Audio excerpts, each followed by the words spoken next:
Assalamualaikum warahmatullahi wabarakatuh. Terima kasih nih yang udah mampir lagi di channel saya. Semoga kalian selalu sehat, dilindungi dimanapun kalian berada. Semoga berkah. Amin. Malam ini mungkin ya biasa sih guys, video saya agak nyerempet gitu ke kasus-kasus yang terjadi di TKW Hongkong. Sebenarnya saya nggak mencari sensasi ya guys, cuma saya ini pengen berkontribusi untuk memberikan semangat kepada TKW yang sedang menghadapi ujian dan musibah, agar tetap semangat dan jangan menyerah dengan keadaan. Oke guys, banyak sekali yang masuk chat di saya itu, Kak bahas rentenir yang ini dong, apa namanya, orang Indonesia sendiri, teman kita sama-sama TKW yang jadi rentenir yang begitu kejamnya saat menagih hutang ke kita gitu. Terus ada lagi, kita itu memang salah Kak, kita itu memang menggadaikan paspor, tapi kita juga udah kasih dia itu jasa yang banyak, tapi kita tetap di semua perkataan binatang dikeluarkan ke kita gitu. Minta solusinya, apakah bisa dilaporkan ke polisi rentenir teman-teman TKW kita itu untuk mengambil dokumen kita kembali.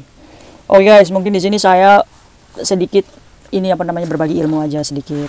Semoga ini memberikan solusi kepada kita. Ayo kita bareng-bareng memberantas praktek rentenir ya guys. Karena memang ini adalah salah satu yang membuat para BMI Hongkong seperti TKW-TKW kita ini mengalami depresi ya guys. Mengalami beban mental. Mengalami masa ngelamun dalam bekerja yang membuat majikan-majikan itu sering komplain ke kita. Udah kita ini mikirin gimana caranya ngambil paspor kita, ditambah tekanan kerjaan yang luar biasa hebat.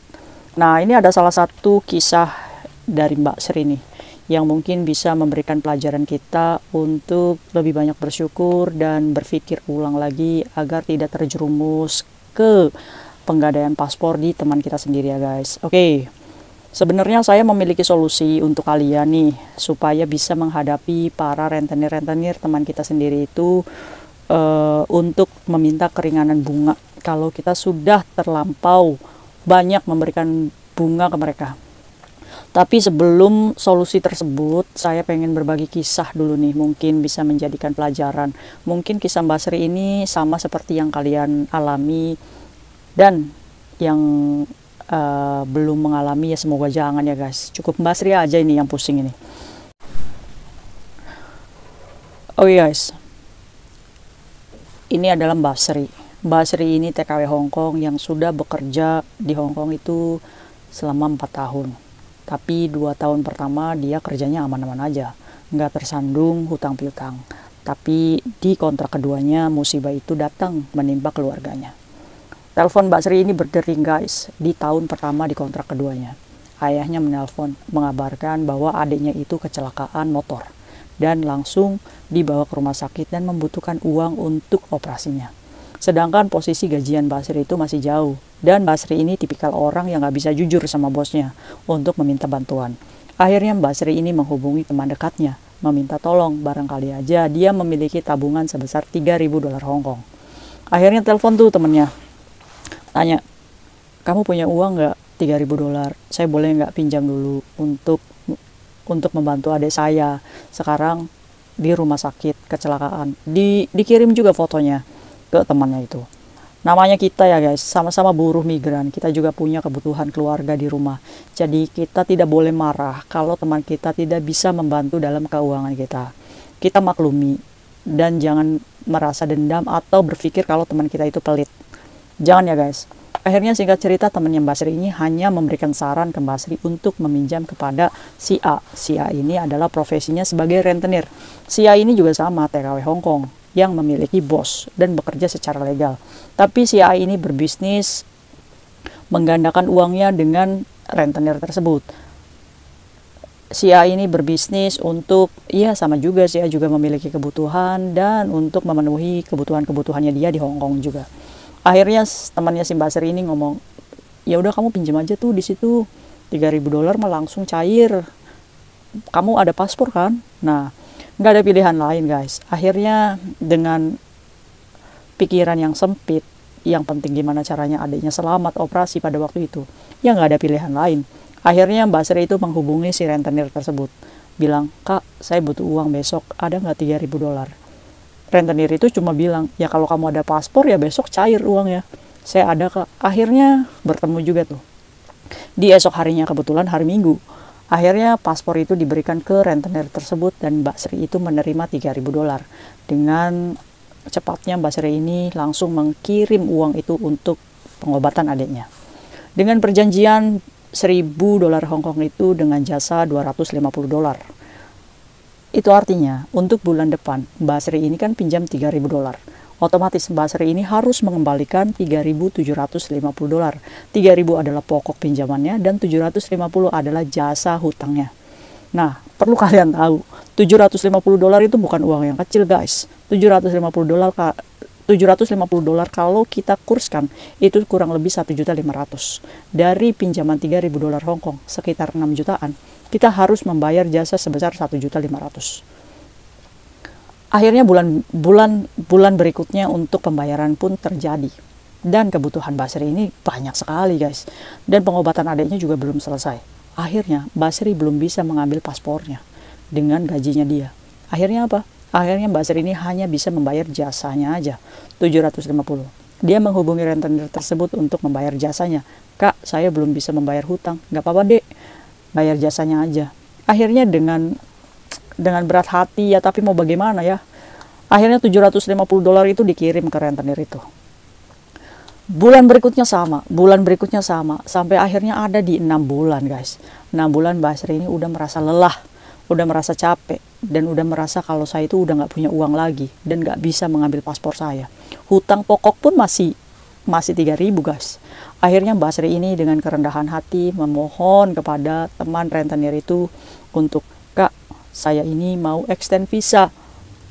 Saya butuh paspornya. Majikan saya sudah bertanya kepada saya, kalau saya nggak segera mengextend visa, saya jadi anak overstay."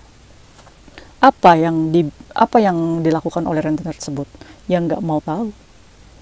Dia ngomong sama Mbak Sri, "Ya itu terserah kamu, yang penting kamu harus bayar 3.000 sama 750 bunganya."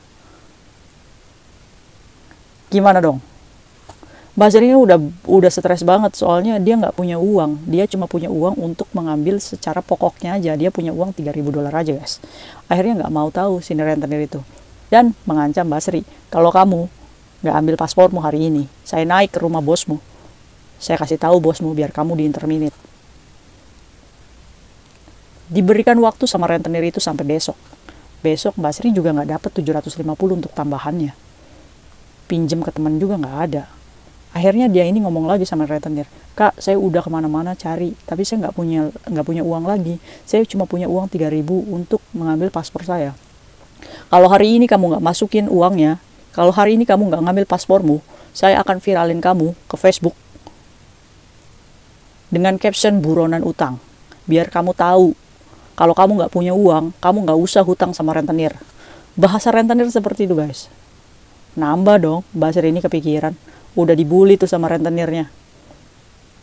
Terus aja ancaman-ancaman itu masuk ke handphone Mbak Sri ini. Mbak Sri ini ngerasa tertekan. Udah segala perkataan binatang keluar. Akhirnya rentenir ini ngomong, "Saya viralin kamu ya kalau kamu nggak ambil nih paspormu." Mbak Sri nggak punya pilihan lain, guys. Dan sampai hari ini paspornya belum keambil. Dan belum mendapatkan solusi. Makanya Mbak Sri ini bertanya, apakah bisa kita lapor polisi, melaporkan teman kita sesama TKW kalau dia itu berprofesi sebagai rentenir. Dari cerita Mbak Sri ini, kita bisa mengambil kesimpulan bahwa begitu ganasnya teman-teman kita di luar sana yang ingin sukses di atas penderitaan teman kita sendiri. Begitu ganasnya teman-teman kita di sana yang pengen hidup mewah, tapi dengan memeras teman kita sendiri. Begitu ganasnya teman-teman kita di sana yang hatinya mati. Guys, buat kalian, siapapun kalian di sana yang bekerja sebagai rentenir, kalian itu sama manusia, yang keluarga kalian juga sama, diuji, punya ujian. Kalau posisi Mbak Sri ini meminta tolong karena dia itu sudah tidak bisa membayar jasa. Alangkah bijaksananya kalian memberikan keringanan kepada Mbak Sri ini untuk ya udahlah ikhlasin aja. Karena apa? Karena Mbak Sri ini udah memberikan kalian 6 bulan 750, sekitar 8 juta, hampir 9 juta. Hampir 9 juta Mbak Sri ini memberikan sia-sia kepada kamu. 9 juta kalau kamu beli motor itu udah bisa di Indonesia. Kok kamu itu hatinya terlalu serakah sekali? Pasti dalam pertanyaan kamu itu, ya bukan salah saya, orang dia datang sendiri minjem uang ke saya, udah tahu konsekuensinya itu bunganya besar. Saya paham, di sini Mbak Sri itu bersalah. Lari meminjam uang kepada kamu, yang jelas-jelas kamu itu memang berbisnis seperti itu. Tapi ya tolonglah hatimu itu dibuka gitu. Jangan sampai gitu kamu itu membunuh temanmu sendiri secara perlahan. Ya memang hatimu sudah tertutup saat ini. Tapi tolonglah sedikit aja. Kamu itu mengerti keadaan sesulit apa dia untuk bisa mengambil dokumennya kembali. Semoga Allah memberikan hatimu terbuka untuk sadar bahwa apa yang kamu lakukan sesungguhnya adalah zolim. Untuk Mbak Sri itu memang bersalah. Salah. Yang harus Mbak Sri lakukan adalah menyadari bahwa apa yang dilakukan Mbak Sri ini bersalah. Iya, saya salah. Dan yang kedua, close semua akun media sosial Mbak Sri dan tarik diri dari lingkungan pertemanan terlebih dahulu saat Mbak Sri mau memberesi masalah dengan rentenir tersebut. Mbak Sri harus menarik diri dari pertemanan dan menutup semua akun media sosial termasuk Facebook dan lainnya. Itu untuk apa? Untuk membentengi diri Mbak Sri sendiri bahwa Mbak Sri ini harus memiliki kekuatan untuk tidak mendengar cibiran orang dan lain-lainnya. Yang terpenting Mbak Sri sudah mengakui bahwa Mbak Sri ini bersalah. Iya, saya salah, saya mau bertanggung jawab dan saya mau berubah. Itu aja kuncinya, Mbak. Nah, kalau misalkan Mbak Sri udah menutup media sosial, menarik diri dari lingkungan pertemanan, baru Mbak Sri ini fokus. Saya harus mendapatkan paspor saya kembali. Dengan cara apa? Dengan cara tabayun, Mbak. Dengan rentenir itu. Mengajak, bertemu, dan berbicara baik-baik untuk meminta keringanan jasa. Ajak bertemu. Jangan hanya lewat telepon. Dan Mbak Sri harus memiliki keberanian. Berani. Jangan menganggap diri Mbak Sri itu bersalah. Jangan. Karena apa? Karena Mbak Sri itu udah ngasih dia itu 9 juta loh. Itu bukan uang yang kecil. Jadi kalau berbicara untung dan rugi, ya Mbak Sri lah orang yang dirugikan gitu. Jadi Mbak Sri harus tegar, harus berani tabayun dengan rentenir itu. Ingat, rentenir itu juga sama-sama manusia, sama-sama TKW Hongkong, dan bekerja secara legal. Tabayun, ajak ketemu. Kalau Mbak Sri ini tidak mendapatkan keringanan bunga atau tidak memiliki kesepakatan untuk mengambil dokumen Mbak Sri lagi, saya punya solusinya. Solusinya apa? Perang. Solusinya adalah di video selanjutnya aja guys. Oke, untuk video berikutnya saya akan memberikan solusi untuk menghadapi rentenir-rentenir di sana secara hukum, secara perdata. Oke guys, jadi jangan pernah takut kalau misalkan rentenir itu mengancam kalian akan melaporkan ke polisi atau naik ke bos kalian atau gimana pun itu.